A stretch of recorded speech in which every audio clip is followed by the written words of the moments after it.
Ibinenta ng sariling tiyahin para sa sugal. Itinapon sa kalsada na tila basurang puno ng galos at sugat. Sa loob ng marangyang Obsidian Tower, ang aking mga peklat ay itinuturing na sumpa ni Jasper Knight, ang makapangyarihang lalaking walang puso. Sa gitna ng pang-aalipusta ng mga mata pobre, ako lang ang tanging pag-asa ng kanyang anak na hindi na muling nagsalita. Hanggang kailan ko titiisin ang hapdi ng kahapon para sa isang pamilyang hindi naman akin? Ito na ba ang simula ng aking pagbangon? O ang huling hininga ng aking mga pangarap? Sino ang tunay na halimaw sa likod ng ginto at diamante? Iwan mo na siya sa kalsada, Rita.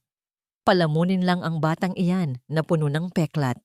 Wala nang bibili sa kanya, kahit sa palengke ng laman. Kaya huwag mo nang sayangin ang perang pambili ng gamot niya.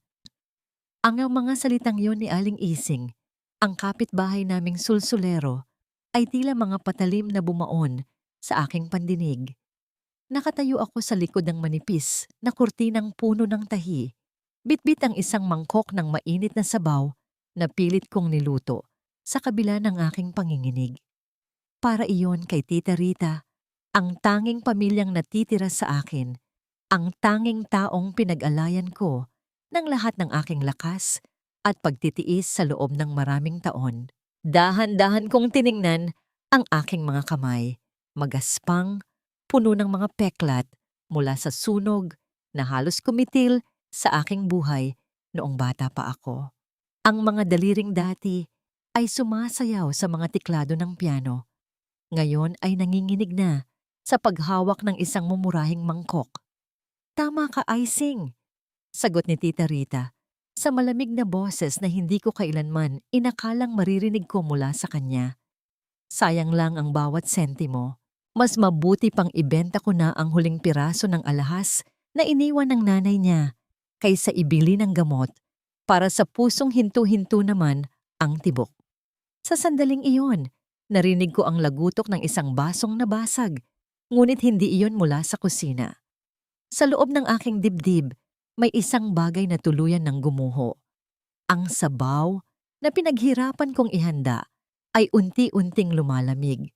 Kasing lamig ng pagkatao ng babaeng itinuring kong ina. Ganito na lang ba? Matapos kong ibigay ang bawat patak ng aking pawis, matapos kong tanggapin ang bawat lait dahil sa aking hitsura. Sa huli, ang halaga ko lang ba ay isang basurang itatapon kapag wala nang mapapakinabangan? Bakit sa gitna ng lahat ng aking sakripisyo, ako pa rin ang palaging naiiwan sa ulan? Hindi ko na nagawang pumasok sa loob. Bit-bit ang aking lumang bag at ang natitirang dignidad na tila isang manipis na sinulid. Lumabas ako sa aming barong-barong sa gitna ng nagngangalit na bagyo. Ang bawat patak ng ulan ay tila mga sampal sa aking mukha. Ngunit mas masakit ang katotohanang wala na akong uuwian. Kailangan kong kumita. Kailangan kong mabuhay kahit ang bawat paghinga ko ay tila isang pakikipagbuno sa kamatayan. Sa gitna ng kadiliman, narating ko ang Obsidian Tower, isang dambuhalang gusali na yari sa salamin at bakal, nagniningning sa gitna ng baha at dumi ng kalsada. Isa akong hamak na delivery rider sa gabing iyon, pilit na itinatago ang aking mga peklat sa ilalim ng suot na kapote. "Miss, bilisan mo! Gutom na ang mga tao sa taas!" Sigaw ng gwardiya. Pumasok ako sa elevator, bitbit ang mga supot ng pagkain. Kasabay ko ang isang maliit na bata, marahil ay 7 taong gulang pa lamang. Nakasuot siya ng isang mamahaling puting bestido, ngunit ang kanyang mga mata ay walang kislap. Malungkot, takot. Biglang nayanig ang buong gusali. Isang malakas na ugong ang narinig, at sa isang iglap, namatay ang lahat ng ilaw. Huminto ang elevator sa pagitan ng 2 palapag. Ang katahimikan ay bumasag sa aking pandinig. Kasunod, ang mabilis at gipit na paghinga ng bata sa aking tabi. Hindi ako makahinga. Bulong niya sa isang boses na halos hindi marinig. Nanginginig ang kanyang maliliit na kamay habang kinakapa ang pader ng elevator.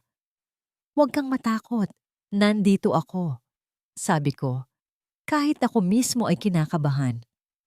Ramdam ko ang pagsikip ng aking sariling dibdib, ang pamilyar na hapdi ng aking sakit sa puso. Pero hindi ako pwedeng bumigay. Hindi ngayon. Kinuha ko ang aking lumang cellphone. Binuksan ko ang isang simpleng application ng piano na tanging alaala ng aking nakaraan. Sa gitna ng kadiliman ng elevator, tumunog ang isang malambing at dahan-dahang himig. Isang sonata ng pag-asa. Makinig ka sa tunog, bata. Isipin mo na tayo ay nasa isang malawak na hardin. Walang dilim, puro liwanag lang. Bulong ko habang isinasabay ko ang aking pag-awit sa himig ng piano. Unti-unting kumalma ang bata. Isinandal niya ang kanyang ulo sa aking balikat. Ang kanyang mabilis na paghinga ay dahan-dahang sumasabay sa ritmo ng aking kanta. Sa sandaling iyon, nakalimutan ko ang aking mga peklat. Nakalimutan ko ang katrayduran ni Tita Rita. Ang tanging mahalaga ay ang dalawang ligaw na kaluluwang nagtatagpo sa gitna ng dilim. Matapos ang tila isang dekada, biglang bumukas ang pinto ng elevator. Isang nakasisilaw na liwanag ang bumungad sa amin. Sofia! Isang baritonong boses ang umalingaw-ngaw sa buong hallway. Isang lalaki ang nakatayo doon. Matangkad, nakasuot ng mamahaling Amerikana at may mukhang tila nililok mula sa yelo. Iyon si Jasper Knight. Ang kanyang mga mata, na dati ay puno ng pag-aalala para sa anak, ay biglang nagbago nang tumingin siya sa akin. Mula sa liwanag ng hallway, malinaw na malinaw niyang nakita ang aking mukha. Ang malaking peklat na gumagapang mula sa aking leeg hanggang sa aking pisngi na nabasa pa ng ulan at pawis. Nakita ko ang pagkunot ng kanyang noo, ang pag-atras ng kanyang katawan na tila nakakita siya ng isang nakadidiring nilalang. Mabilis niyang kinuha si Sofia mula sa aking tabi, na tila ba ayaw niyang mahawakan ko man lang ang dulo ng bestido nito. Sino ka? Anong ginawa mo sa anak ko? Ang boses niya ay puno ng paghihinala at puot. I was just helping her, sir. Natrap po kami sa elevator. Nauutal kong sagot habang pilit kong itinataas ang aking hood para itago ang aking mukha. Hindi siya naniwala. Kumuha siya ng isang makapal na bundle ng pera mula sa kanyang bulsa at walang pakundangan itong ibinato sa aking paanan. Tila nagtatapon ng buto sa isang asong gala. Heto ang bayad sa serbisyo mo. Kunin mo ang pera at umalis ka na. At huwag na huwag ka nang magpapakita sa amin muli. Nakakasira ng araw ang makakita ng taong katulad mo sa ganitong marangyang lugar. Tumitig ako sa mga perang nakakalat sa sahig. Ang bawat papel ay tila dumudurog sa natitira kong pagkatao. Tumingin ako kay Sofia na nakatingin sa akin ng may luha sa mga mata. Tila gustong magsalita pero walang boses na lumalabas. Tumingin ako kay Jasper Knight. Napakagwapo, napakayaman, ngunit napakabaos sa pagkatao. Hindi po pambili ng dangal ang pera niyo, sir. Mahina akong sabi, ngunit puno ng paninindigan. Itago niyo yan. Baka sakaling mabili niyan ang pusong nawawala sa inyo. Tumalikod ako at naglakad palayo. Kahit ramdam ko ang pag-ikot ng paligid. Ang bawat hakbang ko sa makintab na sahig ng Obsidian Tower ay tila paglalakad sa ibabaw ng mga bubog. Paglabas ko ng pinto, ang malakas na hangin ay muling humampas sa akin. Kasabay ng pagkidlat, naramdaman ko ang isang matalim na kirot sa aking dibdib. Mas matindi kaysa kanina, mas nakamamatay. Ang huling nakita ko ay ang malalaking gulong ng isang marangyang sasakyan na huminto sa aking harapan bago tuluyang nagdilim ang lahat. Ganito na lang ba talaga ang katapusan ko? Sa gitna ng kalsada, sa ilalim ng ulan, na walang nakakakilala sa aking pangalan? Gising ka na pala. Akala ko ay kailangan ko pang tumawag ng punerarya para sa isang taong hindi man lang marunong mag-ingat sa sarili. Ang boses na yon, malamig, matalim, at tila walang bakas ng pag-aalala, ay ang unang narinig ko pagmulat ng aking mga mata. Puti ang kisame, puti ang mga dingding, at ang amoy ng gamot ay sumasakal sa aking ilong. Ngunit hindi ito ang amoy ng pampublikong ospital na nakasanayan ko. Ang bawat gamit sa silid na ito ay nagniningning sa karangyaan. Dahan-dahan akong sumandal sa malambot na unan habang naramdaman ko ang tusok ng suwero sa aking kamay.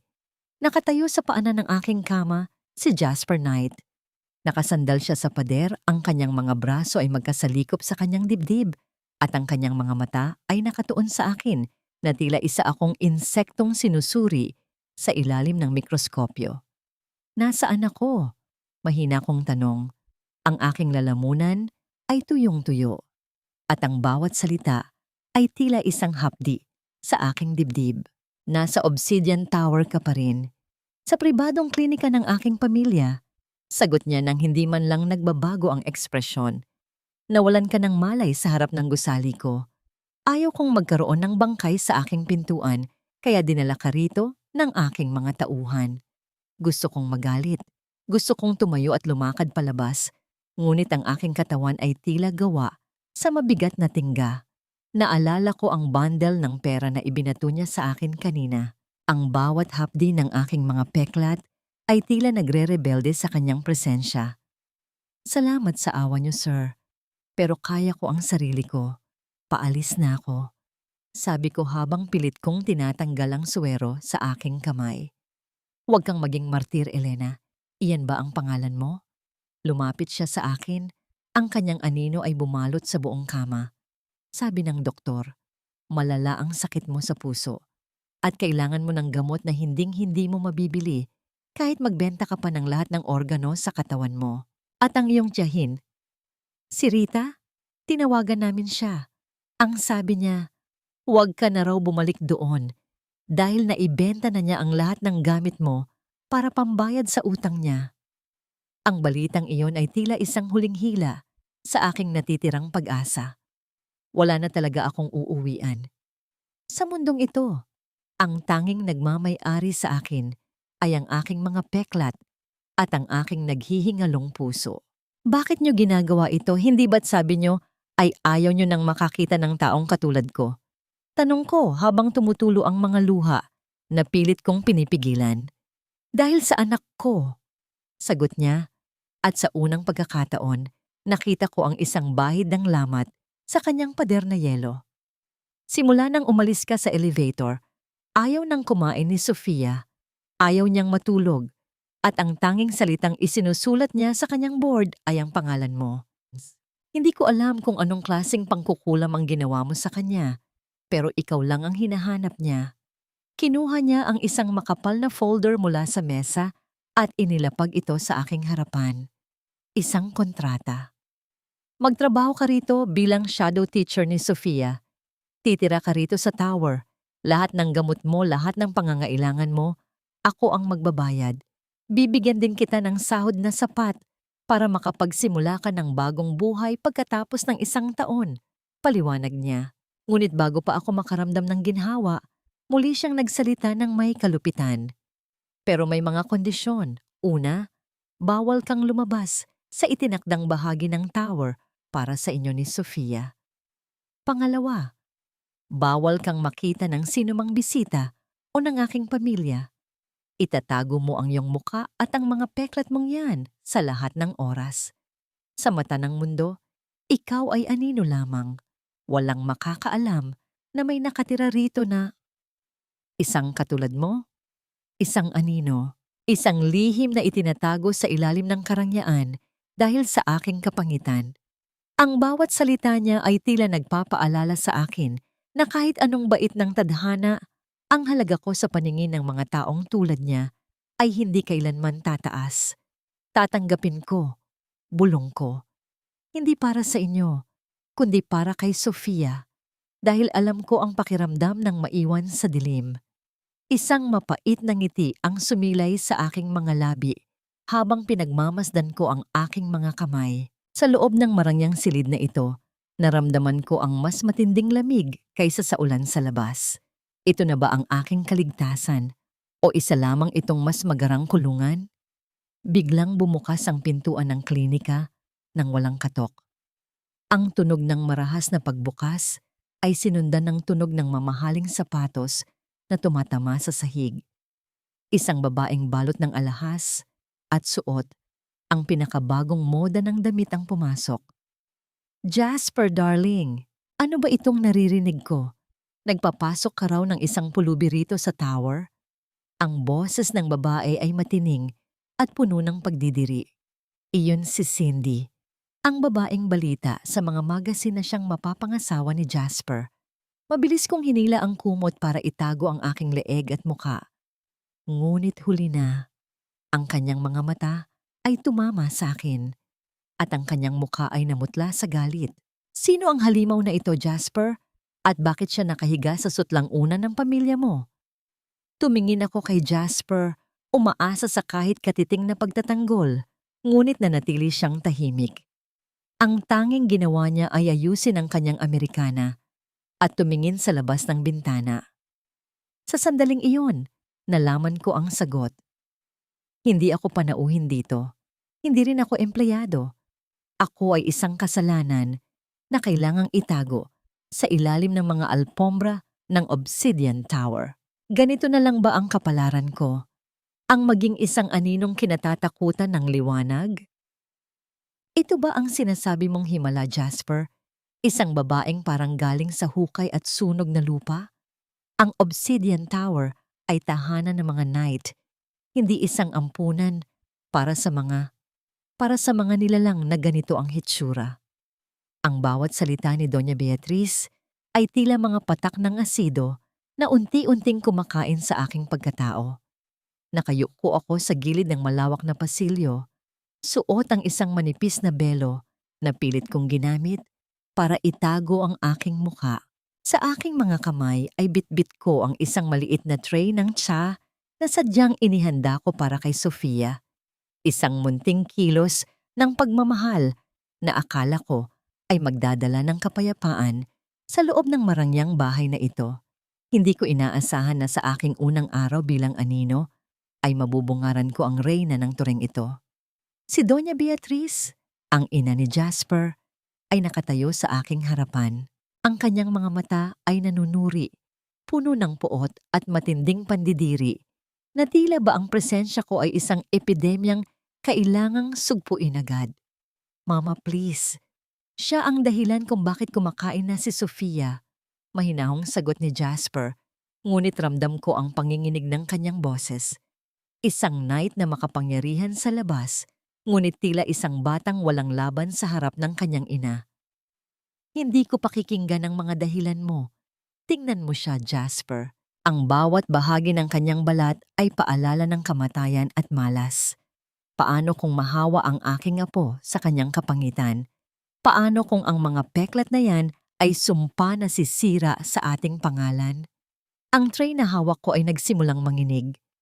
Naramdaman ko ang pag-init ng aking mga pisngi sa ilalim ng belo. Ang mga sugat na natamo ko sa sunog na itinuring kong mga medalya ng aking kaligtasan ay muling naging mga marka ng kahihiyan sa harap ng babaeng ito. Gusto kong sumigaw na hindi ako sumpa, na ako rin ay isang tao na marunong masaktan. Ngunit ang aking lalamunan ay tila barado ng tuyong abo. Dahan-dahan kong inilapag ang tray sa isang lamesang gawa sa marmol, habang ang bawat galaw ko ay tila binabantayan ng libu-libong matang mapanghusga. Dito ba sa loob ng gintong palasyo, mas masakit ang sugat kaysa sa totoong apoy? Sa ilalim ng marangyang ilaw na ito, mas malinaw bang nakikita ang aking mga kakulangan kaysa sa aking mga pagsisikap? Ipakita mo ang mukha mo sa akin.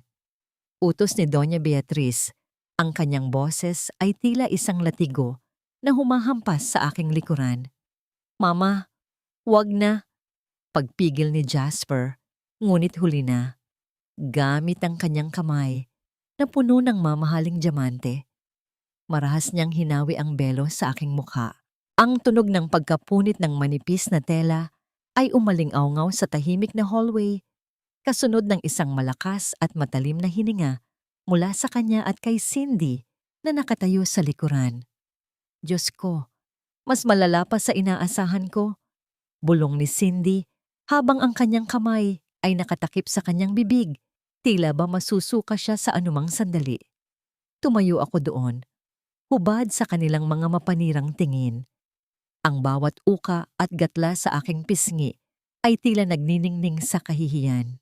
Naramdaman ko ang pagsikip ng aking dibdib, ang pamilyar na pag-atake ng aking sakit sa puso, na tila sumasabay sa bawat pintig ng aking kahihiyan.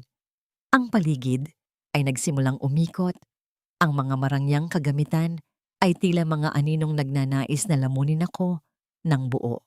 Ngunit sa gitna ng aking pagkagapi, naramdaman ko ang isang maliit at mainit na kamay na pumatong sa aking palad. Si Sofia. Lumabas siya mula sa kanyang silid. Ang kanyang mga mata ay punong-puno ng luha.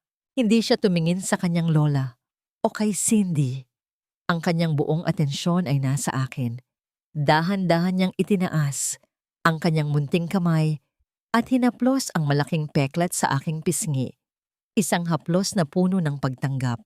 Isang haplos na walang halong pandidiri. Mama, ang mahinang bulong ni Sofia ay muling narinig. At sa pagkakataong ito, hindi lang ako ang nagulat. Ang mukha ni Doña Beatrice ay namutla sa galit. "Huwag mong hawakan ang halimaw na yan, Sofia. Halika rito." Ngunit mas hinigpitan pa ni Sofia ang hawak sa aking kamay. Itinago niya ang kanyang mukha sa aking baywang. Tila ba ako ang kanyang tanging kuta sa gitna ng banyaga at malupit na mundong ito. Sa sandaling iyon, ang sakit sa aking dibdib ay dahan-dahang napalitan ng isang kakaibang init. Hindi ako sumpa. Para sa batang ito, ako ay isang kanlungan. Paalisin niyo siya sa harap ko bago pa ako makagawa ng bagay na pagsisisihan nating lahat. Ang boses ni Doña Beatrice ay nanginginig na sa matinding puot. Binuhat ko si Sofia kahit ramdam ko ang panghihina ng aking tuhod. Lumakad ako pabalik sa aming silid nang hindi man lang tumitingin sa kanila. Sa bawat hakbang ko, nararamdaman ko ang mga mata ni Jasper na nakasunod sa amin.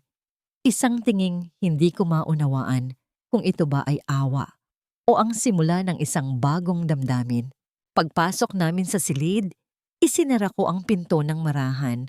Doon, sa katahimikan ng aming maliit na mundo, muli kong naramdaman ang bigat ng aking kapalaran. Hanggang kailan ko kayang maging anino sa loob ng bahay na puno ng mga taong gustong pumatay sa aking espiritu. Ang bawat paderba ng Obsidian Tower ay sadyang idinisenyo para ipaalala sa akin na ako ay basura. At ang pinakamatinding tanong sa aking isipan, bakit sa kabila ng lahat ng sakit, tila mas gusto kong manatili dito para sa batang ito kaysa sa kalayaan sa labas na wala namang naghihintay sa akin. Bakit ka pa nagtangkang hawakan ng piano na yan?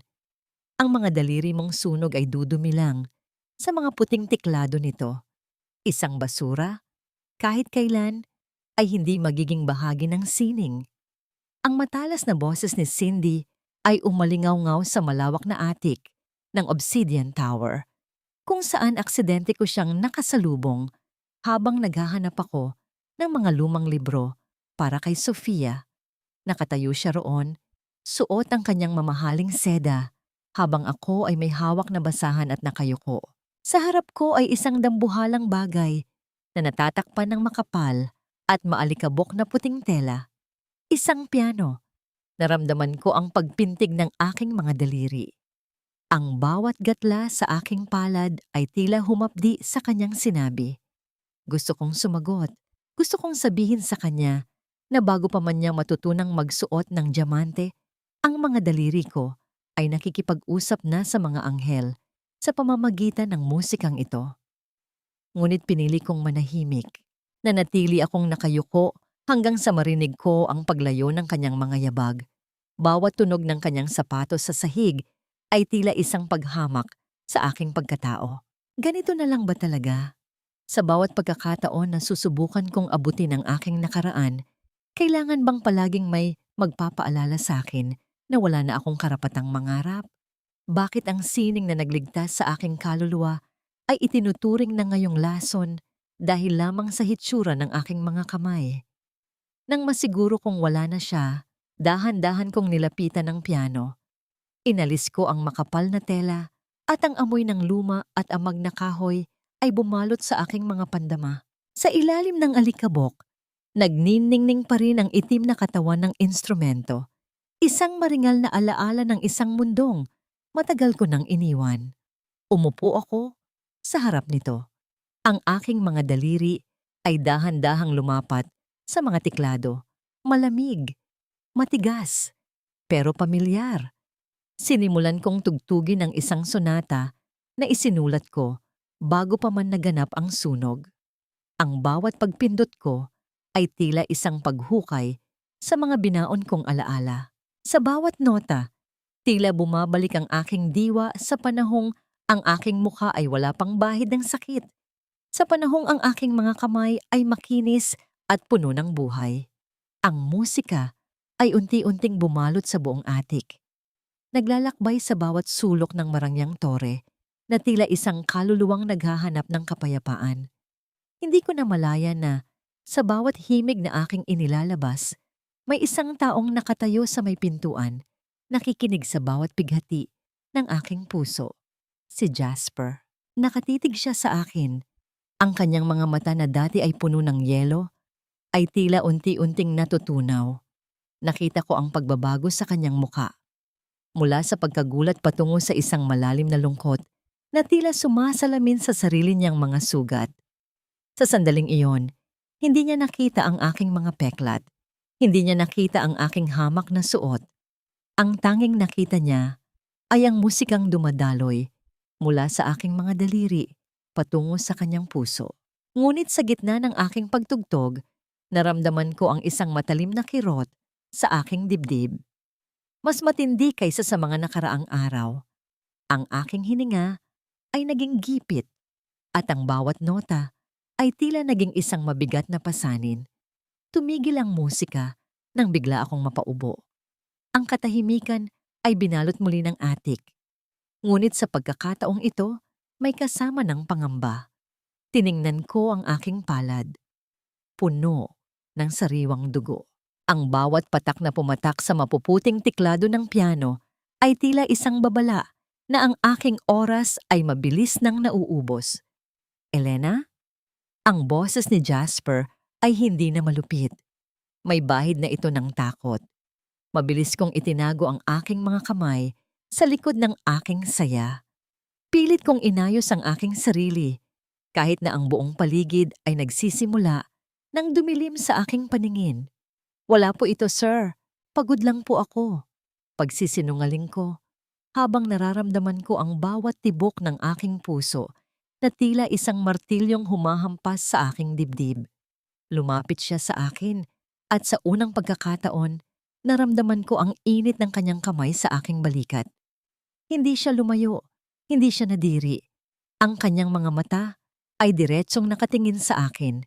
Tila sinusubukang basahin ang bawat lihim na aking itinatago. Sino ka ba talaga, Elena Vance? At bakit parang ang musikang yan? May lihim na ayaw mong sabihin? Hindi ako nakasagot. Yumuko lang ako. Pilit itinatago ang nanginginig kong kamay.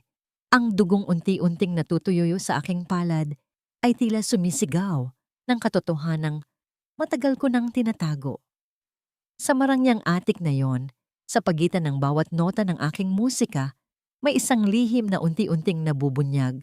Mas masakit pa kaysa kamatayan dahil sa sandaling natagpuan ko ang taong handang makinig sa aking himig.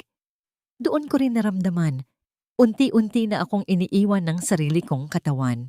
Hanggang kailan ko kayang itago ang aking paghihingalo sa gitna ng mga taong nagsisimula na akong mahalin? Sapat ba ang musikang ito para punan ang mga kulang na taon ng aking buhay bago ang lahat ay tuluyang maging katahimikan? Isang halimaw na nakadamit katulong. Iyan ang gusto nilang makita ng lahat, Jasper. Hindi ba't mas mainam na makita nila kung gaano ka kamapagkawang gawa? Na kahit ang pinakapangit na nilalang sa mundo ay binibigyan mo ng puwang sa iyong tore? Ang boses ni Cindy ay tila isang matalim na karayom na tumutusok sa aking pandinig habang nakatayo ako sa loob ng malawak na dressing room. Sa harap ko ay isang uniforme ng katulong Isang disenyo na sadyang ginawa para hiyain ako. Maikli ang mga manggas nito, sapat para ipakita ang bawat gatla at uka ng sunog sa aking mga braso. Ang tela ay manipis, tila walang itinago sa aking mga kapintasan. Naramdaman ko ang panlalamig ng aking mga daliri habang hawak ko ang telang iyon. Kanina lang, masaya kaming nagbabasa ni Sofia sa silid. Tinuturuan ko siyang bigkasin ang mga salitang nagmumula sa puso. Pero ngayon, kailangan kong lumabas sa harap ng maraming tao bilang isang palabas, isang freak show na gagamitin ni Cindy para ipakita ang kanyang kapangyarihan. Huwag kang tumitig sa akin ng ganyan, Elena. Muling sabi ni Cindy habang inaayos niya ang kanyang dambuhalang kwintas na gawa sa mga diamante. Magpasalamat ka nga at pinapalabas kita. Isuot mo yan at siguraduhin mong bawat bisita ay mabibigyan mo ng inumin. Huwag kang magtatangkang magtago sa likod ng pader. Tumingin ako sa salamin. Ang aking mukha, ang aking leeg, ang aking mga braso. Bawat bahagi ng aking katawan ay paalala ng isang gabing kumuha sa lahat ng meron ako. At ngayon, ang mga sugat na ito ay gagawing lason para lasingin ang kuryosidad ng mga matapobreng bisita ni Jasper. Ganito na lang ba ang halaga ko? Isang kagamitang pampalamuti sa kanilang kalupitan?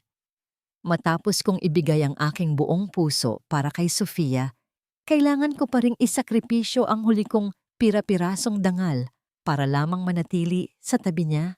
Bakit ba ang pag-ibig at pagtitiis ay palaging may kasamang latay ng kahihiyan? Dahan-dahan kong isinuot ang uniforme. Ang bawat hapdi ng tela sa aking mga peklat ay tila muling nagpapaapoy sa nakaraan. Paglabas ko sa ballroom, ang bawat mata ay tumama sa akin.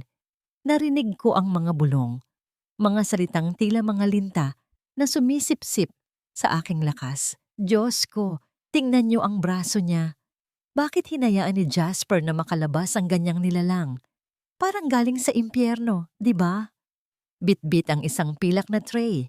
Naglakad ako sa gitna ng karamihan. Nanginginig ang aking mga tuhod at ang bawat tibok ng aking puso ay tila isang babalang baka bumigay na ako sa anumang sandali. Nakita ko si Jasper sa malayo, nakasuot ng itim na tuxedo, nagniningning sa ilalim ng mga chandelier. Ngunit nang magtama ang aming mga mata, nakita ko ang tensyon sa kanyang panga. Hindi siya makatingin ng diretsyo. Nahihiya ba siya?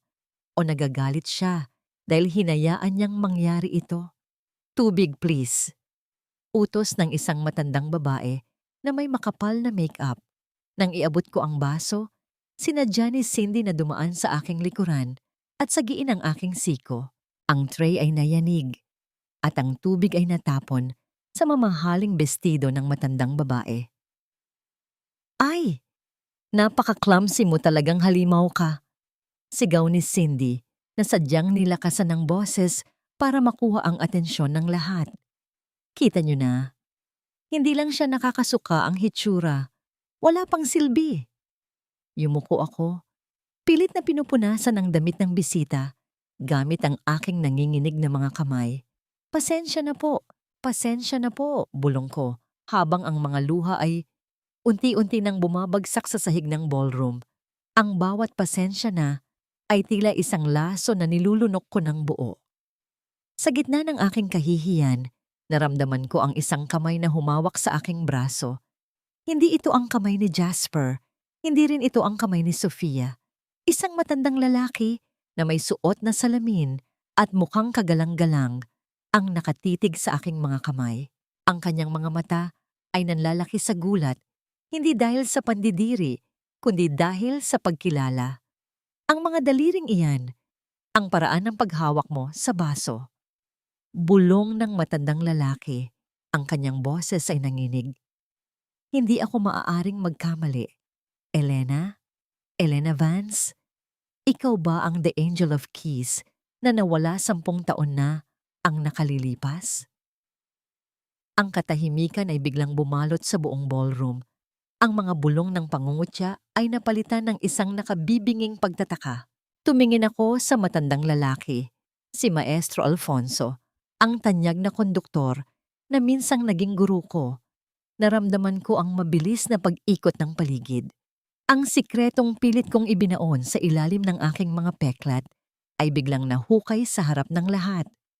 Tumingin ako kay Jasper na ngayon ay nakatayo na sa aming harapan.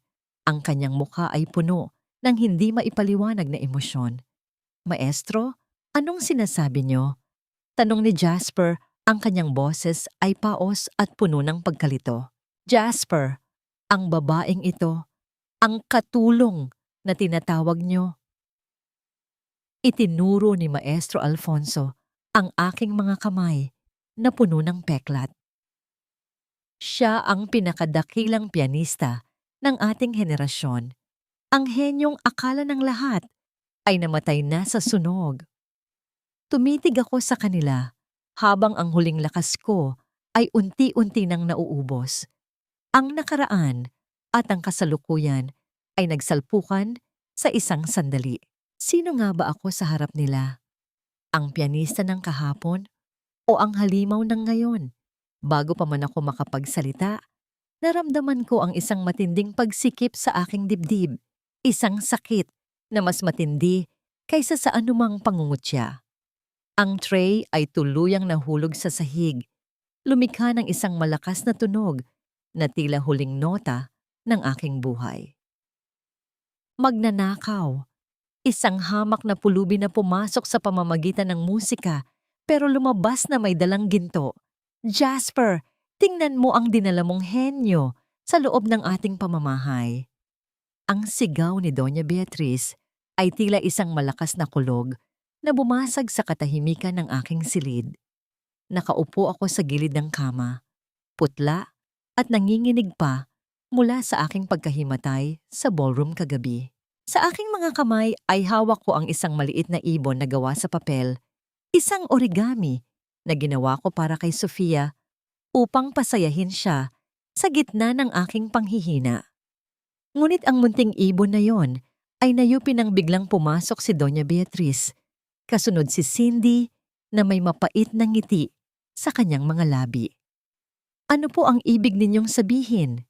Mahina kong tanong habang pilit kong itinatago ang aking mga peklat sa ilalim ng kumot. Ang aking puso ay muling tumibok ng mabilis. Bawat pintig ay tila isang babala ng paparating na bagyo. Huwag ka nang magmaang-maangan, Elena. Singhal ni Cindy habang itinuturo ang aking lumang bag na nasa sahig. Nawawala ang dambuhalang locket ni Maria, ang yumaong asawa ni Jasper. Iyon ang pinakamahalagang alaala ng pamilyang ito at ikaw lang ang may lakas ng loob na pumasok sa vault kaninang madaling araw. Hindi ako nakapagsalita. Ang tanging nagawa ko ay tumingin kay Jasper na nakatayo sa may pintuan. Ang kanyang muka ay tila isang pader na yari sa bato. Walang emosyon, walang bakas ng tiwala. Pagkatapos ng lahat ng musikang pinagsaluhan namin sa atik, pagkatapos ng pagkilala ni Maestro Alfonso sa aking pagkatao, ganito ba kabilis gumuho ang lahat? Dahan-dahan akong lumapit sa aking bag, ngunit bago ko pa ito mahawakan, marahas itong kinuha ni Doña Beatriz at ibinuhos ang lahat ng laman nito sa sahig. Ang tunog ng aking mga gamot na nagkalat, ang aking lumang suklay, at ang ilang piraso ng papel ay umalingaw-ngaw sa tahimik na silid. At doon, sa gitna ng aking mga hamak na pag-aari, nagniningning ang isang gintong locket na may mga nakaukit na rosas. Ang tunog ng pagbagsak ng alahas sa sahig ay tila tunog ng isang hatol ng kamatayan. Hindi ko po ninakaw yan. Bulong ko, habang ang aking mga mata ay napuno ng luha. Hindi ko alam kung paano napunta yan sa gamit ko. Anong hindi mo alam? Siguro ay naisip mo na dahil alam na ng mundo na isa kang pianista, ay makakatakas ka na sa iyong pagiging kriminal. Sigaw ni Cindy habang lumalapit siya sa akin at dinuro ang aking muka. Ang mga peklat mo ay hindi sapat para itago ang dumi ng iyong budhi. Naramdaman ko ang pagsikip ng aking lalamunan. Ang bawat hapdi sa aking dibdib ay tila isang paalala na sa mundong ito, ang katotohanan ay palaging natatalo ng masasamang balak. Tumingin ako kay Jasper, umaasa na kahit isang sulyap ng pag-aalinlangan ay makikita ko sa kanya. Ngunit ang tanging nakita ko ay ang kanyang malamig na pag-iwas ng tingin. Jasper, magsalita ka. Paalisin mo na ang babaeng ito.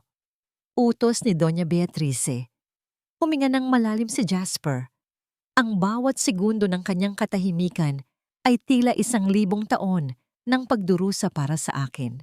Nang muli siyang tumingin sa akin, ang kanyang mga mata ay puno ng pagkadismaya. Isang tinging mas masakit kaysa sa anumang sampal. Ibinigay ko sa iyo ang lahat, Elena. Tiwala, pagkakataon, at gamot para sa puso mo. Ang boses ni Jasper ay paos at mabigat. Pero tila tama nga sila. Hindi mo kayang itaboy ang dilim na pinagmulan mo. Kunin mo ang mga gamit mo. Lumayas ka na sa Obsidian Tower. Parang gumuho ang langit sa aking ulunan. Ang bawat sakripisyo ko para kay Sofia, ang bawat gabing hindi ko itinulog para lamang turuan siyang muling magtiwala. Lahat ay nauwi sa wala dahil sa isang kasinungalingan. Ganito na lang ba ang kapalaran ko? Ang palaging maging biktima ng mga bitag na hindi ko naman ginawa. Dahan-dahan kong pinulot ang aking mga nagkalat na gamot sa sahig. Bawat pagyuko ko ay tila isang pagkilala sa aking pagkatalo. Isinilid ko ang aking mga gamit sa bag, habang ang bawat luha ko ay pumapatak sa aking mga kamay na puno ng peklat. Hindi na ako lumaban. Wala na akong lakas para sumigaw ng katarungan sa mga taong sadyang nakapikit ang puso. Naglakad ako patungo sa pintuan, bitbit ang aking bag at ang aking nadurog na dangal. Ngunit bago ko pa mahawakan ang seradura, naramdaman ko ang isang malakas na paghila sa dulo ng aking saya. Si Sofia. Nakatitig siya sa akin. Ang kanyang maliit na mukha ay basang-basa ng luha. Ang kanyang mga labi ay nanginginig. At ang kanyang maliit na kamay ay mahigpit na nakakapit sa akin. Tila ba kapag binitawan niya ako ay tuluyan na rin siyang mawawala. Sofia, halika rito. Huwag kang lumapit sa magnanakaw na yan. Sigaw ni Doña Beatriz. Umiling si Sofia.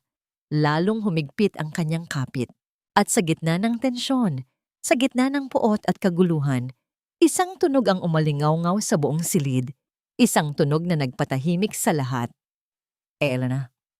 Ang boses ni Sofia ay mahina, paos, at parang isang batang muling natututong huminga.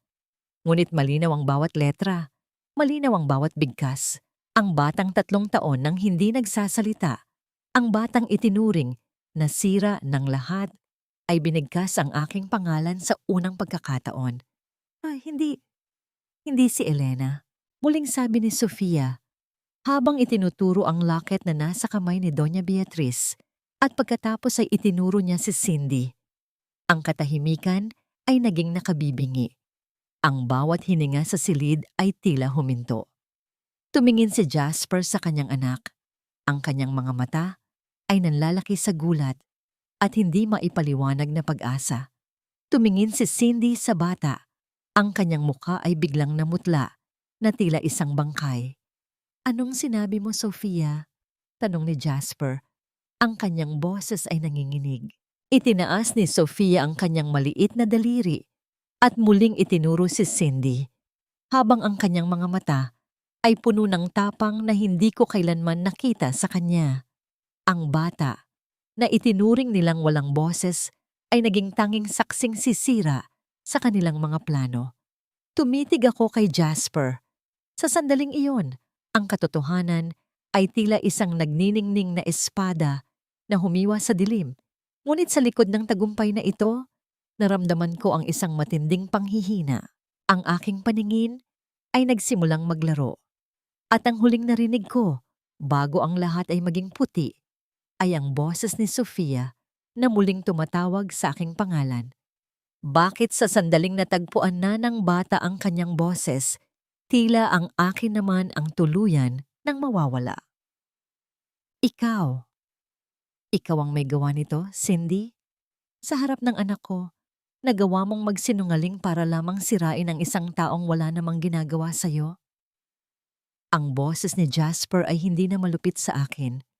Sa pagkakataong ito, ang bawat kataga niya ay tila isang matalim na palaso na nakatutok kay Cindy. Nakasandal ako sa pader. Ang aking mga kamay ay mahigpit na nakakapit sa aking dibdib dahil sa hindi maipaliwanag na kirot.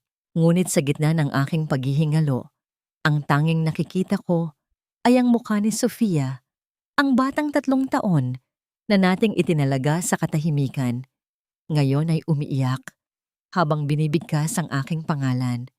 Nanginginig ang mga kamay ni Cindy habang pilit niyang inaayos ang kanyang buhok. Ang kanyang mukha ay tila isang maskara na unti-unti nang nagkakalas-kalas. Hindi, Jasper. Huwag kang maniwala sa bata. Baka tinuruan lang siya ng babaeng niya na ituro ako. Isang baliw na bata. Paano mo paniniwalaan? Ang tunog ng isang malakas na sampal ay umalingaw-ngaw sa buong silid. Hindi yun galing kay Jasper. Si Doña Beatriz, ang babaeng dati ay kasabwat ni Cindy sa pang-aapi sa akin. Ang siyang naglapat ng palad sa pisngi ng kanyang paboritong manugang. Ang bawat diamante sa kamay ng matanda ay tila nag-iwan ng marka ng kahihiyan sa mukha ni Cindy. Huwag mong tawaging baliw ang apo ko sa harap ko, Cindy. Ang boses ni Doña Beatriz ay puno ng maringal na puot. Ang isang night ay maaring maging malupit. Pero hinding-hindi kami nagiging sinungaling. Lumabas ka sa pamamahay na ito. Ngayon din, sa gitna ng kaguluhang ito, naramdaman ko ang muling pag-ikot ng paligid. Ang bawat anino sa silid ay tila nagiging dambuhala na gustong lumamon sa akin. Ang saya na naramdaman ko dahil sa pagsasalita ni Sofia ay unti-unting nilalamon ng isang madilim na antok. Masyadong mabilis, masyadong masakit. Ganito ba ang pakiramdam kapag ang kandila ay malapit na sa dulo? Ang mitya ay naglalabas ng huling liwanag bago tuluyang maging abo. Elena, huwag kang pipikit. Ramdam ko ang malalakas na bisig ni Jasper na sumalo sa akin bago pa man tumama ang aking katawan sa malamig na sahig. Dinala niya ako sa malambot na kama. Ang amoy ng kanyang mamahaling pabango ay humalo sa amoy ng aking sariling pawis at dugo. Sa unang pagkakataon, naramdaman ko ang init ng kanyang hininga sa aking pisngi. Ang lalaking dati ay hindi makatingin sa aking mga peklat. Ngayon ay hinahaplos ang aking noo nang may panginginig sa kanyang mga daliri. Tumawag kayo ng doktor. Ngayon din, sigaw ni Jasper sa kanyang mga tauhan. Sir, si Sofia, bulong ko. Ang aking boses ay halos hindi na marinig kahit ng sarili kong pandinig. Nandito ako, Elena. Nandito si Sofia. Sagot niya, habang nararamdaman ko ang maliit na kamay ni Sofia na humahawak sa aking kabilang palad. Patawarin mo ako. Patawarin mo ako dahil naging bulag ako. Gusto kong sabihin sa kanya na matagal ko na siyang pinatawad. Gusto kong sabihin na ang mga peklat ko ay hindi na masakit dahil sa munting himalang nangyari ngayong gabi. Ngunit ang bawat pintig ng aking puso ay tila isang papalayong yabag sa dilim. Tumingin ako kay Sofia. Ang kanyang mga mata ay nagniningning sa luha, pero meron na itong buhay. Ang batang ito, ang munting anghel na ito, ang aking naging huling obra maestra. Kung ito na ang katapusan ng aking sonata, masasabi kong ang huling nota ay ang pinakamaganda sa lahat. Huwag niyo siyang iiwan sa dilim. Ang huling pagsamo ko, bago tuluyang bumagsak ang aking mga talukap. Ang huling narinig ko ay ang tunog ng paghikbi ni Jasper at ang paulit-ulit na pagtawag ni Sofia sa aking pangalan. Ang dilim ay hindi na nakakatakot. Ito ay tila isang mainit na kumot na bumabalot sa akin. Ngunit sa likod ng kadilimang ito, may isang misteryong naiwan sa aking isipan.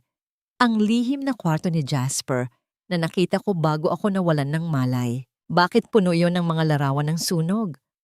At bakit ang isang larawan doon ay kamukhang-kamukha ko bago pa man ako nagkaroon ng mga peklat? Sino ba talaga ako sa buhay ni Jasper Knight? Isang tagapagligtas lang ba? o isang multo ng nakaraang pilit niyang binabaon? 10 taon na ang nakalilipas. Pinakawalan ko ang kamay mo sa gitna ng usok at apoy. At sa loob ng 10 taon na yon, gabi-gabi akong namamatay sa pagsisisi, Eleanor. Ang boses ni Jasper ay tila nanggagaling sa kailaliman ng isang malalim na balon, puno ng panginginig, puno ng pagsisisi, at higit sa lahat, puno ng pagkilala. Nakahiga ako sa puting kama ng klinika, ang aking mga mata ay pilit kong idinidilat sa kabila ng bigat ng aking mga talukap. Ang bawat hininga ko ay tila isang pakikipagbuno sa libu-libong tinik na nakabaon sa aking dibdib. Ngunit sa gitna ng aking panghihina, ang kanyang mga salita ay tila isang malakas na sampal na gumising sa aking natutulog na diwa. Dahan-dahan kong ibinaling ang aking tingin sa kanya.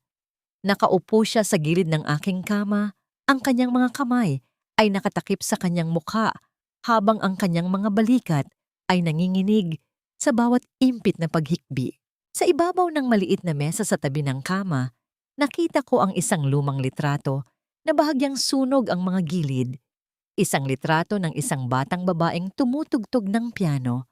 Ang mukha ay wala pang bahid ng kahit anong peklat. Iyon ay ako. Ang bersyon ko na matagal ko nang pinatay sa aking isipan. Jasper. Ang bulong ko ay halos hindi na lumabas sa aking mga labi. Ang aking lalamunan ay tuyong-tuyo. Tila punong-puno ng abong galing sa nakaraan. Inangat niya ang kanyang mukha.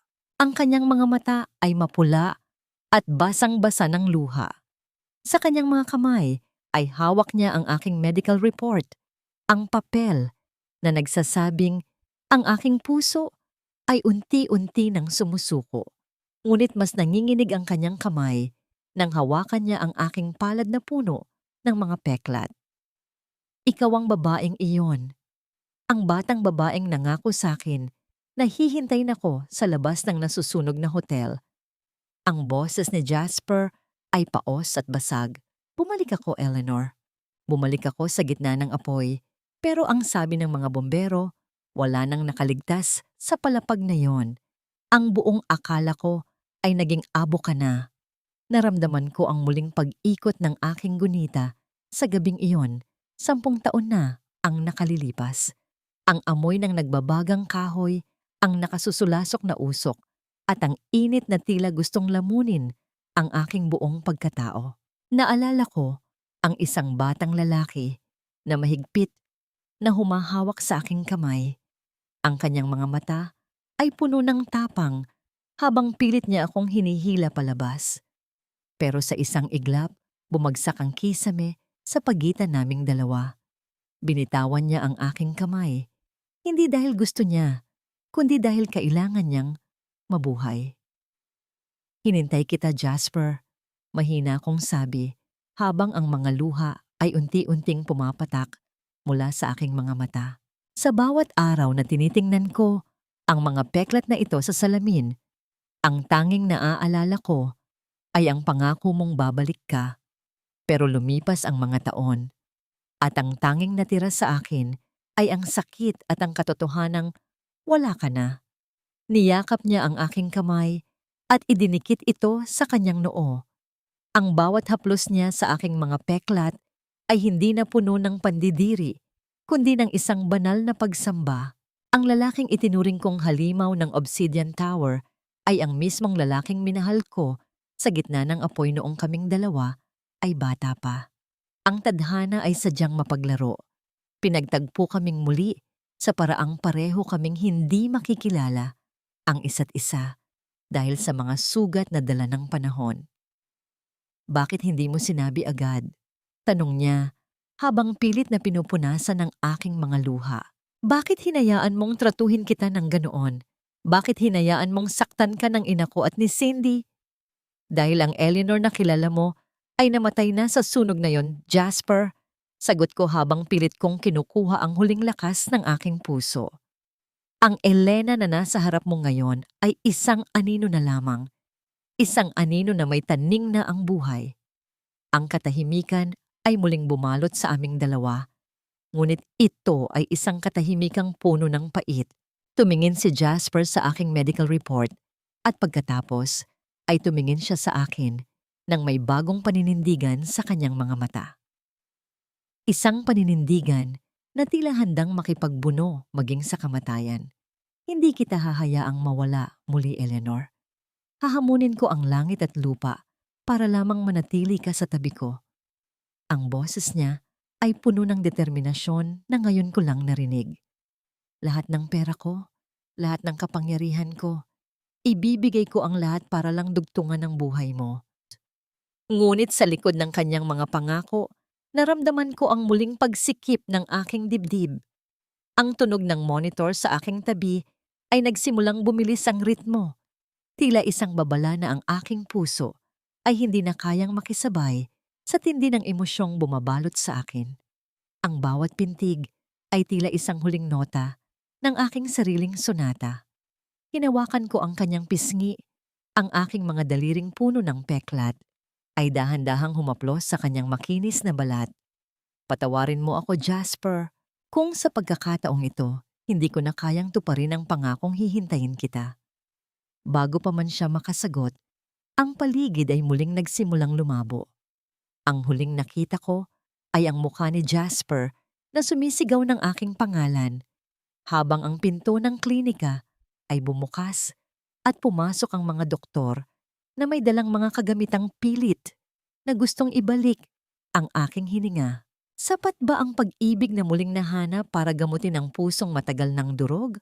O ang katotohanan ba ay dumating lamang sa sandaling wala na akong lakas para hawakan ito? Sa gitna ng puting liwanag na unti-unting lumalamon sa akin, tanging isang tanong ang naiwan sa aking isipan. Bakit kung kailan ko nalaman ang dahilan kung bakit ako nabuhay, doon naman ako tila unti-unting binabawi ng tadhana? Huwag mong isipin na dahil nalaman ni Jasper ang nakaraan ninyo, ay magiging bahagi ka na ng pamilyang ito. Ang isang knight ay hindi kailanman magpapakasal sa isang aninong puno ng peklat at mantsa ng kahapon. Ang boses ni Doña Beatriz ay tila isang malamig na ihip ng hangin na nagdadala ng amoy ng kamatayan. Nakahiga ako sa puting kama ng ospital. Ang aking katawan ay puno ng mga tubong pilit na nagdurugtong sa aking hininga. Sa aking tabi, nakita ko ang isang maliit na music box na iniwan ni Sofia bago siya sa pilitang inilabas ng mga nurse. Ang malambing na himig nito ay tila isang munting panalangin sa gitna ng silid na puno ng kapaitang dala ng matandang babaeng nasa harap ko. Dahan-dahan kong ibinaling ang aking tingin kay Doña Beatriz. Nakatayo siya ng tuwid. Ang kanyang mukha ay walang bakas ng awa at sa kanyang mga kamay ay hawak niya ang isang tsekeng may halagang hindi ko kayang bilangin. Narito ang tiket mo, patungong Amerika. Patuloy niya habang inilalapag ang isang dokumento sa aking ibabaw. Doon, naghihintay ang pinakamagaling na surgeon sa mundo. Babayaran ko ang lahat, ang bagong puso mo, ang operasyon mo, at ang buhay na matagal mo nang pinapangarap. Ngunit sa isang kondisyon, lalayo ka at sasabihin mo kay Jasper na ang lahat ng ginawa mo ay para lamang sa perang ito. Naramdaman ko ang pagsikip ng aking dibdib, hindi dahil sa sakit ng aking puso, kundi dahil sa bigat ng katarungang pilit nilang ipinagkakait sa akin. Ang bawat sakripisyo ko, ang bawat gabing tiniis ko ang pangungutya nila, ay tila ginagawa nilang murang kalakal na mabibili ng kanilang kayamanan. Ganito na lang ba talaga? Kailangan ko bang pumili sa pagitan ng aking buhay at ng lalaking nagbigay sa akin ng dahilan para huminga? Bakit ang kaligtasan ay palaging may kasamang kapalit na kaluluwa? Sa loob ng marangyang ospital na ito, mas naramdaman ko ang lamig kaysa sa ilalim ng ulan noong gabing itinapon ako ni Tita Rita. Bakit niyo po ito ginagawa? Mahina akong tanong. Ang aking boses ay nanginginig sa pagitan ng pag-ubo at paghikbi. Dahil ba sa mahal niyo si Jasper? O dahil mas mahal niyo ang dangal ng inyong pangalan? Ginagawa ko ito dahil iyon ang nararapat. Tugon niya ng walang pag-aalinlangan. Kapag nanatili ka rito, Magiging pabigat ka lang sa kanya. Hahayaan mo bang panoorin ka ni Jasper na unti-unting namamatay? Hahayaan mo bang ang huling alaala ni Sofia sa'yo ay ang isang bangkay na puno ng tubo? Kung tunay mo silang mahal, kukunin mo ang pagkakataong ito para mabuhay. Sa malayo, napatitig ako sa kisame. Ang bawat salita ni Doña Beatriz ay tila mga kuko na kumakalmot sa aking natitirang lakas. Tumingin ako sa pinto, umaasa na biglang papasok si Jasper at sasabihing hindi ko kailangang gawin ito. Ngunit ang tanging naroon ay ang katahimikan ng madaling araw at ang anino ng gwardiyang nagbabantay sa labas. Naalala ko ang mukha ni Sofia nang tawagin niya akong mama. Naalala ko ang mainit na yakap ni Jasper at ang pangako niyang hindi na ako bibitawan. Kung pipiliin kong manatili, mamamatay ako sa loob ng ilang linggo at iiwan ko silang muli sa gitna ng pighati. Pero kung pipiliin kong mabuhay, kailangan ko silang saktan sa paraang hinding-hindi nila ako mapapatawad.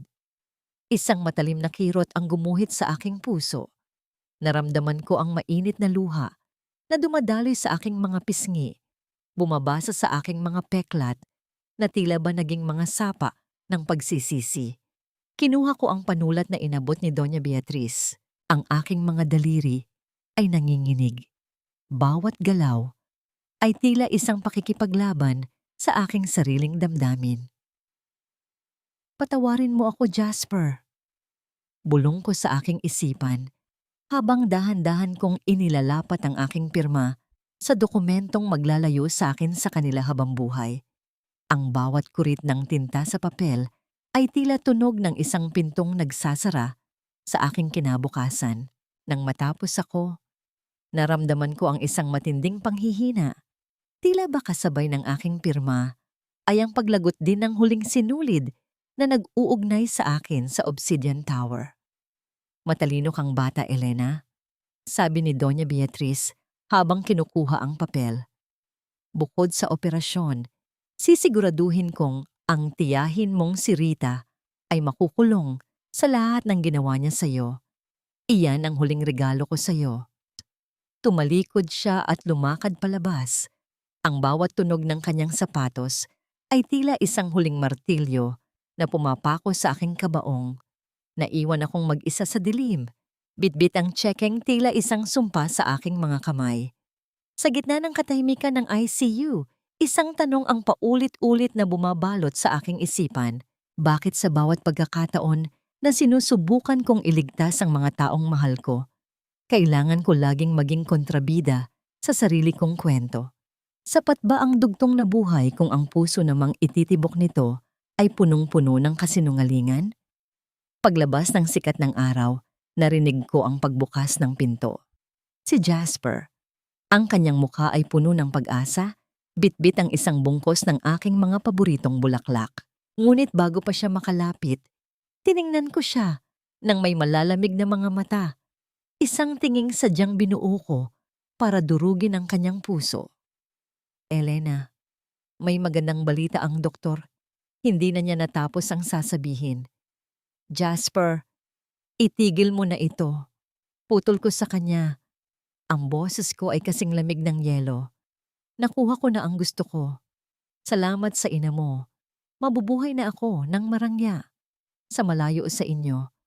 Tama si Cindy, isang hamak na oportunista lang ako na naghintay ng tamang pagkakataon. Nakita ko ang pagguho ng mundo sa kanyang mga mata. Ang mga bulaklak ay dahan-dahang nalaglag mula sa kanyang mga kamay. Nagkalat ang mga talulot sa sahig na tila mga pangarap na tinapak-tapakan. Ang tunog ng pagbagsak ng mga bulaklak sa marmol na sahig ay umalingaw-ngaw sa aking pandinig ng paulit-ulit. Tila isang sirang plaka na nagpapatugtog ng himig ng aking sariling katangahan. Nakaupo ako sa loob ng aking malamig na opisina sa tuktok ng Obsidian Tower, napapaligiran ng salamin at bakal. Ngunit ang tanging nakikita ko ay ang refleksyon ng isang lalaking naging bulag dahil sa sarili niyang kapangyarihan. Ang mga salita ni Elena, isang hamak na oportunista lang ako, ay tila mga basag na bubog na nakabara sa aking lalamunan. Ngunit sa likod ng sakit, may isang bagay na hindi magtugma. Ang babaeng halos mamatay para lamang iligtas ang aking anak sa dilim. Ang babaeng mas piniling magtiis sa pangungutya kaysa iwan si Sofia. Paanong naging isang sakim na halimaw sa isang iglap? Doon, sa sahig ng aking opisina, nakita ko ang isang munting ibon na gawa sa papel. Ang huling laruang ginawa ni Elena para kay Sofia. Dahan-dahan ko itong pinulot. Sa bawat tupi nito ay tila nakaukit ang pasensya at pagmamahal na hinding-hindi kayang bilhin ng pera. Sa sandaling iyon, ang tore ng aking mga pagdududa ay nagsimulang gumuho. Tawagin mo ang abogado ng pamilya. Ngayon din, utos ko sa aking sekretarya sa telepono. Pagkalipas ng ilang minuto, pumasok si Attorney De Castro, ang matandang abogadong matagal nang pinagkakatiwalaan ng aming pamilya. Sa kanyang mukha ay bakas ang pag-aalala. Sir Jasper, ang bilin po sa akin ni Doña Beatriz ay ipakita mo sa akin ang lahat ng dokumentong pinirmahan ni Elena Vance bago siya umalis. Putol ko sa kanya.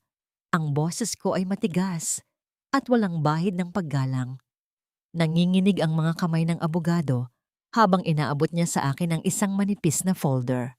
Bawat pahina ay naglalaman ng mga legal na salita na hindi ko pinansin. Ang tanging hinahanap ko ay ang katotohanan. At doon, sa huling pahina, nakita ko ito. Isang talatang isinulat sa maliit na letra na tila isang lihim na sumpa. Ang partido ng nasasakdal, si Elena Vance, ay sumasang-ayon na akuin ang papel ng isang taong sakim sa pera at tuluyang lalayo sa pamilya Knight kapalit ng tulong medikal na ibibigay ng pamilya. Isang malakas na tunog ang umalingaw-ngaw sa buong opisina nang ihampas ko ang aking kamao sa makapal na salamin ng aking lamesa. Hindi ito nabasag, ngunit ang sakit na gumuhit sa aking mga daliri ay walang-wala kumpara sa sakit na dumudurog ngayon sa aking puso. Niloko nila ako. Ang sarili kong ina ang nag-orkestra ng lahat. Hindi niya iniligtas si Elena.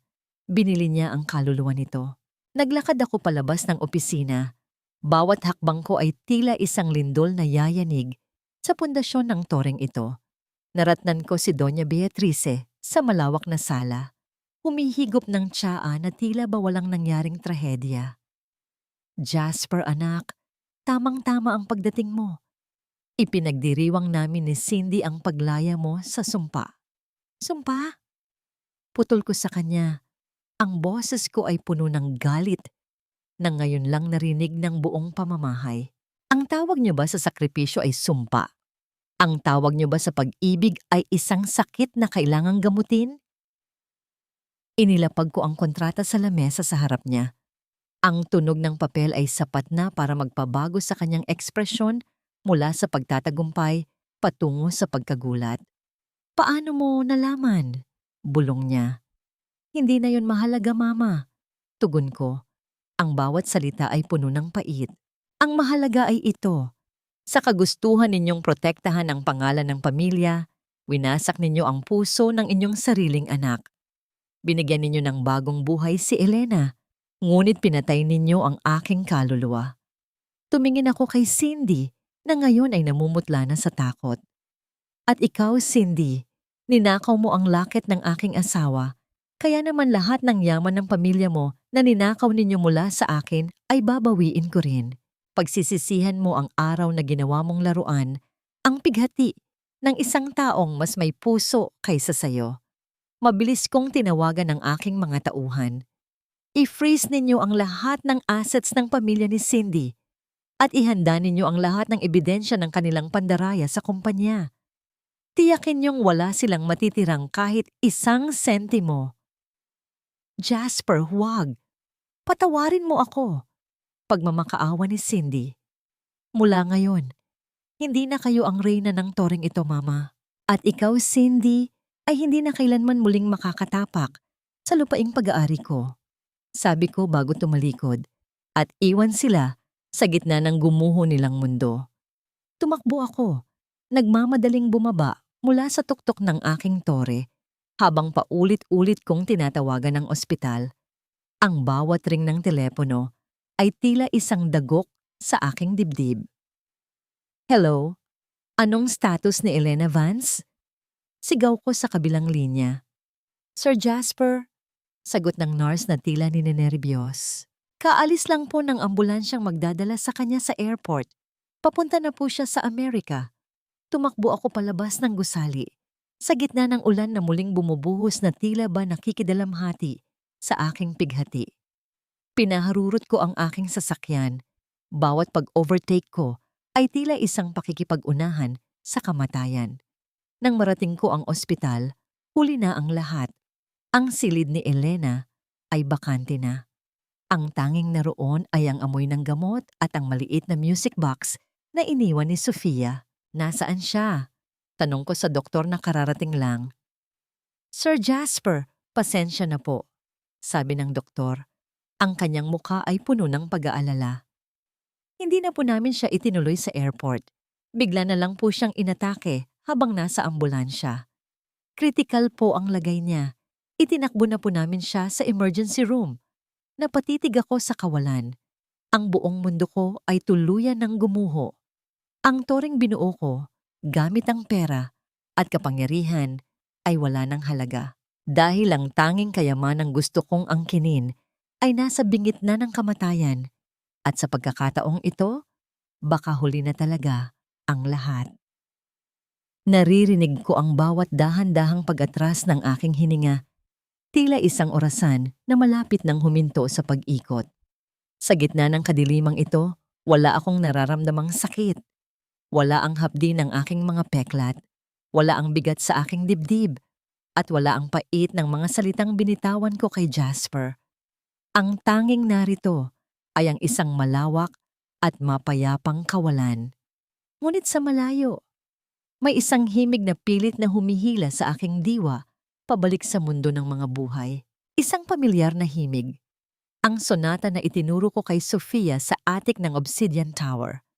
Ang bawat nota ay tila isang munting liwanag na tumatagos sa makapal na ulap ng aking kamatayan. Dahan-dahan kong iminulat ang aking mga mata. Ang liwanag ng ICU ay nakasisilaw at ang amoy ng malinis na telang puti ay muling sumakal sa aking ilong. Ngunit hindi ang mga tubo o ang ritmo ng makinang nagbabantay sa aking puso ang kumuha ng aking atensyon. Sa gilid ng aking kama, nakita ko si Sofia. Nakaupo siya sa harap ng isang maliit at dekuryenteng piano na ipinasok ni Jasper sa loob ng silid. Ang kanyang maliliit na daliri ay sumasayaw sa mga puti at itim na tiklado nang may katumpakan at damdamin na tanging isang taong nagmamahal lang ang makagagawa.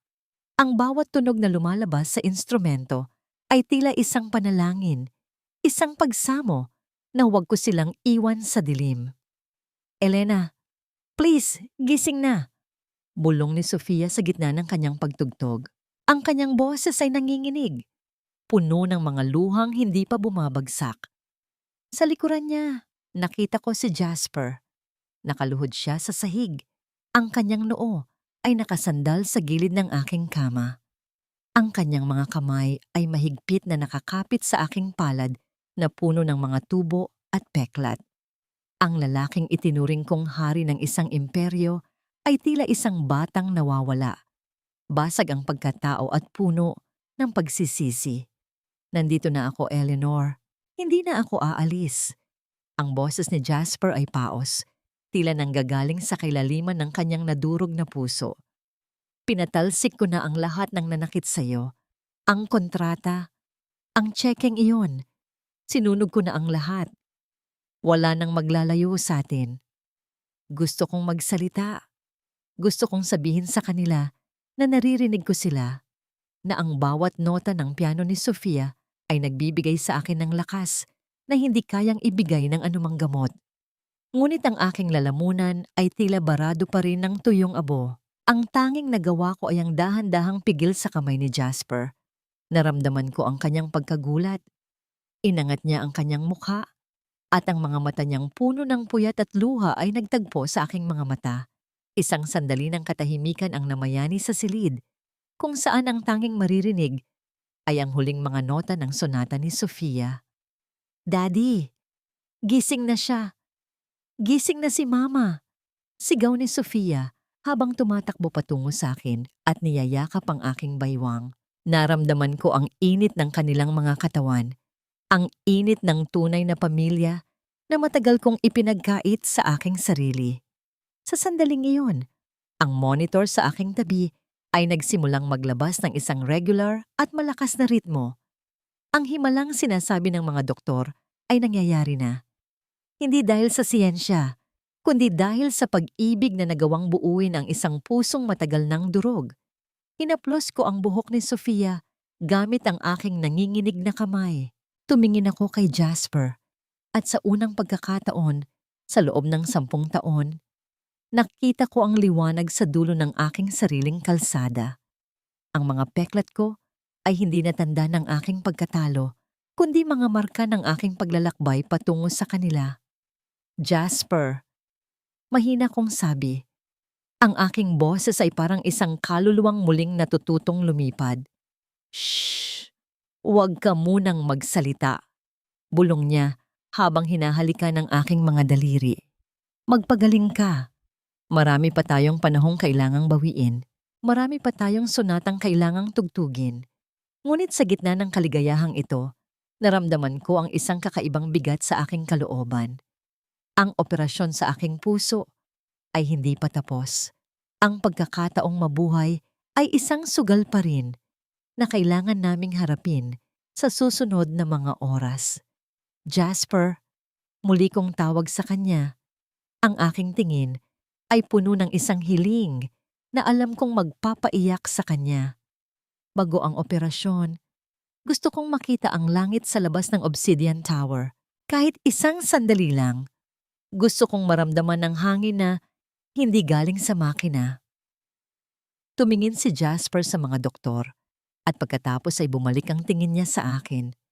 Ang kanyang mga mata ay nagpapakita ng isang pangakong hinding-hindi niya babaliin. "Sasamahan kita, Eleanor. Kahit saan ka pumunta, sasamahan kita."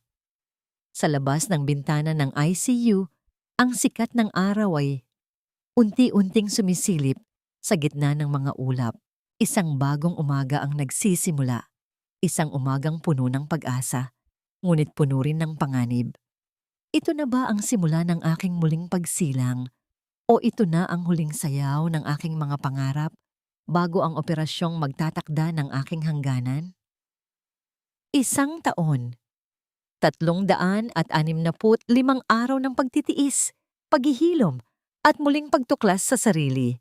Sinasabing ang ibong phoenix ay kailangang tupukin muna ng apoy bago ito muling makalipad ng mas mataas.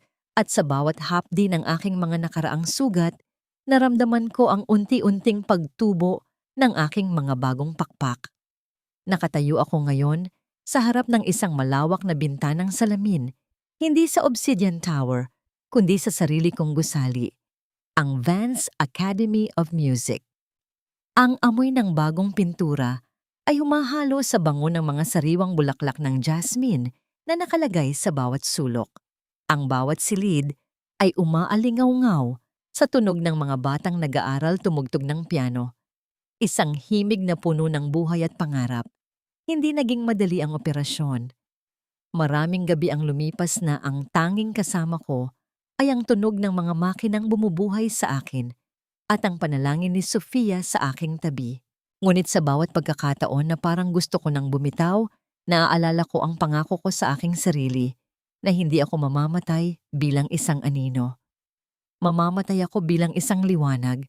Tiningnan ko ang aking mga kamay sa salamin. Naroon pa rin ang mga peklat, mga gatla at uka na tila isang mapa ng aking mga pinagdaanan. Ngunit ngayon, hindi ko na sila itinago. Suot ko ang isang sleeveless na bestidong gawa sa puting seda. Taas noo kong ipinapakita sa mundo ang aking mga huwanay ng katatagan. Ang mga peklat na ito ang nagpaalala sa akin na kahit anong tindi ng apoy, nanatili akong buhay. Teacher Elena, Handa na po ang lahat para sa recital. Masayang sabi ni Sofia habang pumapasok sa aking opisina. 12 taong gulang na siya ngayon, nagniningning sa kanyang asul na gown. Ang batang dating hindi makapagsalita ay isa na ngayong mahusay na pianista at isang batang puno ng tiwala sa sarili. Sa bawat ngiti niya, nakikita ko ang tagumpay ng aking pagsisikap. Ang kanyang tinig ay tila musikang nagpapagaling sa huling bahagi ng aking pusong may lamat. Salamat, Sofia. Mauna ka na sa stage. Susunod na ako. Sagot ko habang hinahaplos ang kanyang pisngi. Bago ako lumabas, isang katulong ang kumatok sa aking pinto. Ma'am, may isang babae po sa labas. Namamalimos at pilit na humihingi ng tulong sa inyo. Sabi niya ay, tiyahin niyo raw siya. Dahan-dahan akong lumapit sa bintana at tumingin sa ibaba. Doon, sa tapat ng gate ng aking paaralan, nakita ko si Tita Rita. Marungis, payat at balot ng basahan. Ang kanyang mga mata na dati ay puno ng kasakiman, ay ngayon ay puno na ng desperasyon. Nabalitaan kong matapos siyang makulong sa pandaraya sa insurance, naubos ang lahat ng kanyang pera sa sugal at sa mga maling desisyon. Ang karma ay tila isang malakas na hampas ng alon na nagbalik sa kanya sa dumi ng kalsada. Hindi ako nakaramdam ng galit, wala ring saya. Ang tanging naroon ay ang isang malalim na katahimikan. Inutusan ko ang aking tauhan na bigyan siya ng pagkain at sapat na halaga para makapagsimula ng maliit na hanapbuhay. Ngunit may kalakip na mensahe, huwag na siyang babalik muli. Ang pagpapatawad ay hindi laging nangangahulugan ng muling pagtanggap sa buhay. Ito ay pagbitaw sa bigat para malaya kang makalakad. Pumunta ako sa backstage at doon ko nakita si Jasper. Nakatayo siya malapit sa piano, nakasuot ng itim na Amerikana, kagalang-galang at matikas.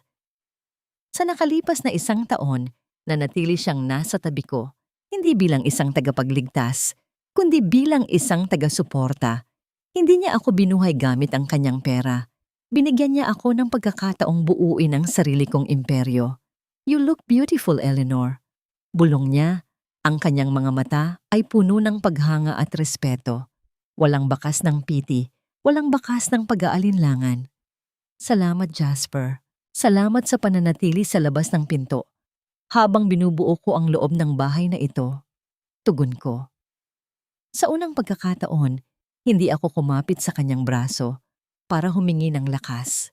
Tumayo ako nang mag-isa, bitbit ang sarili kong tagumpay. Ang kaligayahan ko ay hindi na nakadepende sa isang lalaki, kundi sa katotohanang nagawa kong baguhin ang tadhana ni Sofia at ang sarili kong kinabukasan. Ang Obsidian Tower ay nananatiling matayog, ngunit ang pangalan ko ay hindi na nakakabit sa anino nito. Ako na ang nagmamay-ari ng sarili kong liwanag. Lumabas ako sa entablado sa gitna ng masigabong palakpakan. Naupo ako sa harap ng grand piano. Ang mga daliri ko ay dahan-dahang lumapat sa mga tiklado. Sa sandaling iyon, ang bawat nota ay tila isang awit ng pasasalamat. Ang bawat himig ay tila isang pagsaludo sa lahat ng mga babaeng dumaan sa apoy, pero mas piniling bumangon mula sa abo. Ngunit sa gitna ng aking pagtugtog, isang misteryosong lalaki ang pumasok sa dulo ng hall. Nakasuot siya ng itim na sombrero at may hawak na isang pirasong papel na may tatak ng Pamilya Vance. Isang tatak na akala ko ay wala na. Sino ang taong ito?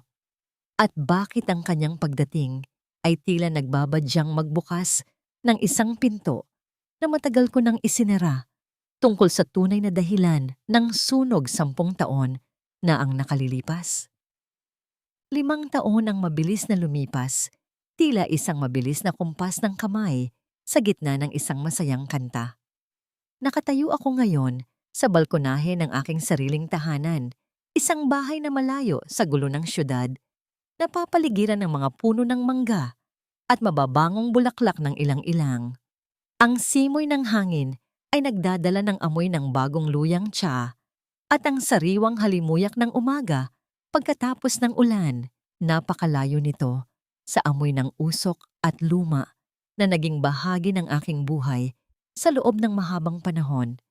Dahan-dahan kong tiningnan ang aking mga kamay sa ilalim ng sikat ng araw.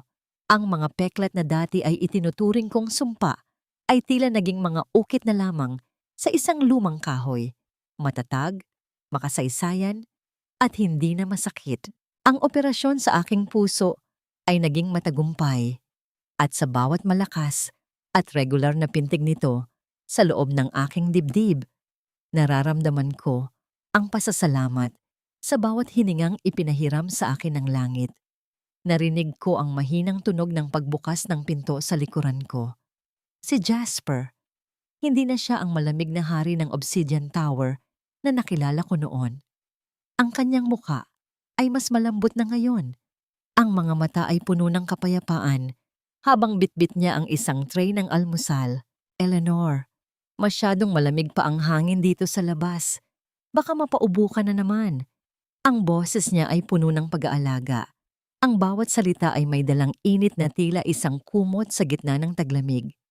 Huwag kang mag-alala, Jasper. Malakas na ako.